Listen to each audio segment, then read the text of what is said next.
Senator from Oklahoma. Mr. President, are we in a quorum problem? We are not. Senate is not. Okay, Mr. President, I want to finish up where Senator Kyle and I started off this morning in elaborating a little bit more about what our responsibilities are concerning the nuclear modernization program. You know, defending America should be our #1 priority, and in most all of the administrations throughout the years, it has been our #1 priority. And today we'll talk about the modernization of nuclear forces. And the reason I think this is important, there are a lot of people who say that the nuclear forces are a relic of the past, and this just flat is not true. Some in Washington believe we don't need to modernize our nuclear forces, or that we can cut off one of the legs, one of the three legs being the ICBM, the bomber, and the submarine. And so, but it's just not true. Our nuclear triad has got to be kept intact. Our arsenal is aging, and most of it hasn't been modernized since it started in the 1960s. And then in the 1980s, the last modernization actually took place. During the Obama administration, they kind of had a bet. They believed if we reduced our role in the number of nuclear weapons, the other countries would come along and do the same thing. That didn't work out. In fact, they've done just the opposite. As the Nuclear Posture Review said very clearly, and I'll quote now, since the 2010, no potential adversary has reduced either the role of nuclear weapons or its national security strategy or the number of nuclear weapons it fields. And there we are. There's a comparison. Now, the lighter color there is in development. In fact, Russia and China are both way ahead of us in that. And in terms of fielding a system, we haven't even fielded a system. So we are clearly behind in that respect. It's Russia's modernizing every leg of its nuclear triad, but it's not just that. They're also building a vast arsenal of tactical nuclear weapons in addition to their triad. We heard Putin talk about some of these things last spring, like the nuclear-armed hypersonic weapons. Those are the hypersonic weapons that react not like 6 per minute, but by many per tenth of a second, claiming that he is ahead of us in that respect, that they have a nuclear-powered cruise missile and nuclear-armed missile defenses. So we're talking about in both offensive and defensive capability. That's what Putin has been doing. What's more, Russian doctrine emphasizes using nuclear weapons to coerce the United States and NATO, and Putin threatens NATO allies with nuclear strikes. Now, this is interesting. You got to keep in mind, we are a nuclear we're a NATO ally. In fact, that was about the time that Putin made the statement that they could now, if they were to declare war on NATO, and that includes us in Western Europe, that they would win. And so that's how things have become more and more serious, and how they are very proud of themselves that they've been putting together a program faster than we are. Meanwhile, there's China, also further along in modernizing its nuclear arsenal. I think they claim, or others claim, that soon they'll have a complete nuclear triad, including an ICBM, a bomber, and a submarine. I suggest that they may very well have that already. And this doesn't even get to North Korea's capabilities, Iran's nuclear ambitions, or the threats from terrorism. It should be clear, looking at all of these, that nuclear weapons are no Cold War relic. We need to modernize them for the current threat of the environment that we face. Let's put the other one up here. Now, some of the critics say that nuclear modernization is too expensive. I won't say it's going to be cheap, but it's going to be affordable.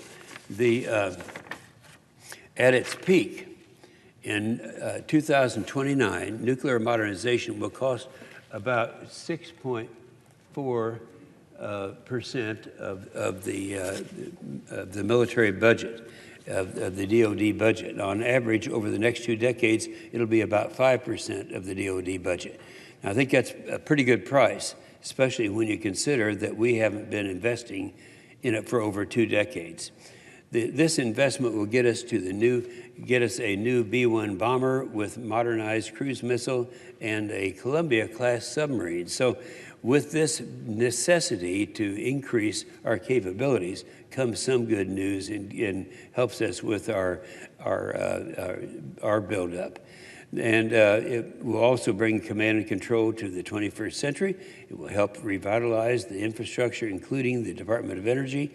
And some critics also say that we have to choose between nuclear forces and conventional forces, that we can't modernize both at the same time. But this report that we talked about this morning is the best report I've seen in showing where we are right now, where the other side is, what their capabilities are. And they make it very clear that the nuclear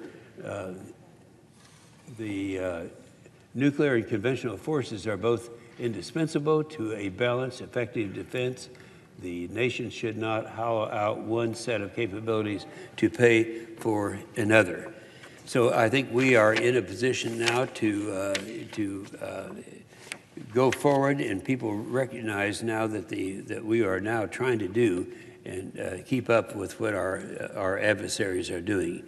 And in the past, there are some that have been very bipartisan support for our nuclear deterrent. In fact, some of the current modernization programs was started during the Obama administration when all other parts of our national defense was deteriorating. Secretary Mattis said last year, it's not possible to delay modernization of our nuclear forces if we are to preserve a credible nuclear deterrent, ensuring that our diplomats continue to speak from the position of strength on matters of war and peace. I couldn't have said it better myself. We need to keep our deterrent credible. Let's keep in mind, though, that yes, this is true. And the only reason we're bringing up and emphasizing at this point the necessity for nuclear modernization is that we've been neglecting it for so long, and while we've been neglecting it, the other side has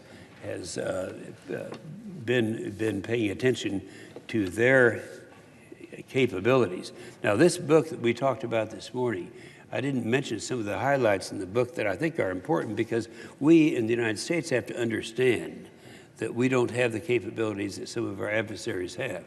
Some of the highlights in this manual that has been lauded as probably the most accurate bipartisan manual on defense that we've ever analyzed. It says, and these are quotes, assesses unequivocally that the NDS, that's the defense system, is not adequately resourced. And another quote, America is very near the point of strategic insolvency. Further, it quotes, America's military superiority has eroded to a dangerous degree. America's combat edge is diminishing or has disappeared. That's all in this manual.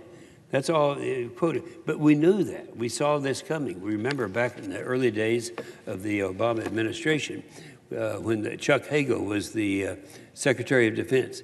He said, and I've read this to more people around the country, back when the quote actually came out, which was 2014. This is a quote from our Secretary of Defense under the Obama administration. Quote, American dominance on the seas, in the skies, and in space can no longer be taken for granted. Mark Milley, the Army Chief of Staff, said, in terms of artillery, the Army is outgunned and outranged by our adversaries. The Vice CNO of the Navy, Admiral Moran, said, for our entire Hornet fleet, or F-18 fleet, we have 62% that are not flyable today. So we're rapidly recovering right now. In fact, we're entering into a defense authorization bill. And one of the commitments that we made is we're going to have a defense authorization bill that will come up currently so that we will have it done well before the new year starts. And that being the case, that will allow us to then go in with appropriations. One of the problems we've had before is that we're depending on just renewing the previous year, and this is not going to work in this case. So I think we're coming out ahead. I think we've pretty much convinced most people who are making the decisions that we're going to have to do something to renew our nuclear modernization and get on with the rebuilding that's taking place at this time. With that, Mr. President, I yield the floor.